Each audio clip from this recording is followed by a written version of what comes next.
प्रियो, हम एक बात याद रखें, परमेश्वर के वचन के दो मूल स्तंभ हैं।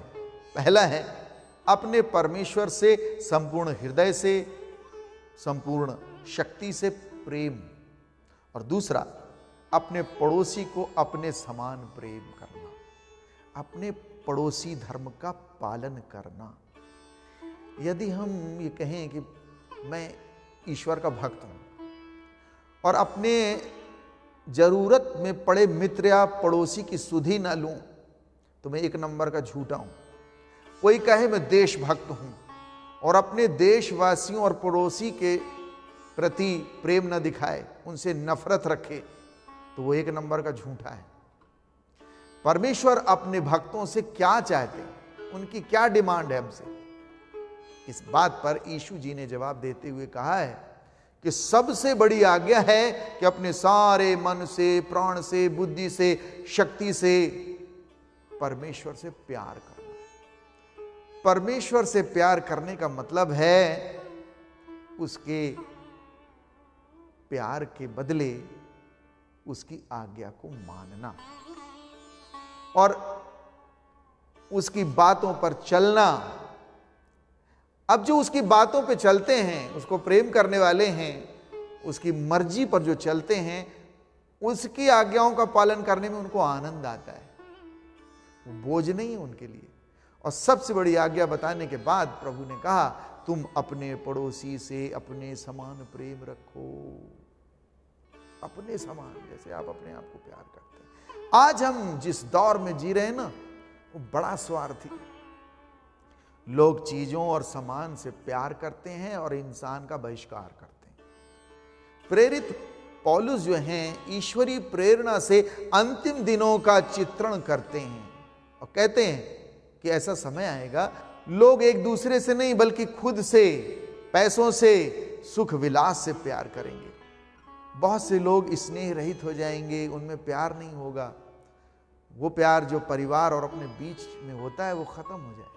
प्रभु यीशु ने भी भविष्यवाणी करके कहा, अंतिम समय में बहुत लोग विश्वासघाती और एक दूसरे से घृणा करने वाले हो जाएंगे और उनका प्रेम ठंडा हो जाएगा। परमेश्वर से प्यार करने वाले लोग एक दूसरे को परमेश्वर के नजरिए से देखने की कोशिश करते हैं। अब प्रश्न यह है कि हमारा पड़ोसी कौन है जिससे हमें प्यार करना चाहिए, और हम अपने पड़ोसी को कैसे प्यार कर सकते हैं। यीशु ने जब फरीसी को बताया कि अपने पड़ोसी से अपने समान प्रेम रखना है, तो उसका बड़ा गहरा अर्थ है, बड़ी डीप मीनिंग है उसकी। आप अपने आप को कैसे प्रेम करते हैं, वैसा प्रेम। हम लोग अपने बिरादरी और जात धर्म के लोगों को ही अपना मानते हैं और पड़ोसी जो दूसरी जात का है, दूसरे धर्म का है, उसे घृणा करते हैं। अब ये माहौल हर जगह है, हर जगह देखने को मिलता है। इसलिए यीशु ने अपने पहाड़ी उपदेश में इस बात पर रोशनी डाली और कहा, हमारा पड़ोसी कौन है जिससे हमको प्यार करना है। उन्होंने कहा कि तुम सुन चुके हो, कहा गया था अपने पड़ोसी से प्रेम रखना और अपने बैरी या दूसरी जात वाले से जो यहूदी नहीं है उसे बैर रखना। परंतु मैं तुमसे यह कहता हूं कि अपनी बैरियों से प्रेम रखो और अपने सताने वालों के लिए प्रार्थना करो, जिससे तुम अपने स्वर्गीय पिता की संतान ठहरोगे, क्योंकि वह भले और बुरे दोनों पर अपना सूर्य उदय करता है और धर्मियों और अधर्मियों दोनों पर मेह बरसाता है। फिलिपियों अध्याय 2 में संत पौलुस कहते हैं कि प्रभु यीशु ने परमेश्वर के तुल्य होने पर भी उस बात को अपने वश में रखने की वस्तु नहीं समझा, बल्कि उसने अपने आप को दीन किया और यहां तक आज्ञाकारी रहे कि क्रूस की मृत्यु भी सह ली। वह आपके लिए, मेरे लिए पड़ोसी था। पाप उसकी नहीं, हमारी समस्या थी। मृत्यु उसकी नहीं, हमारी समस्या थी।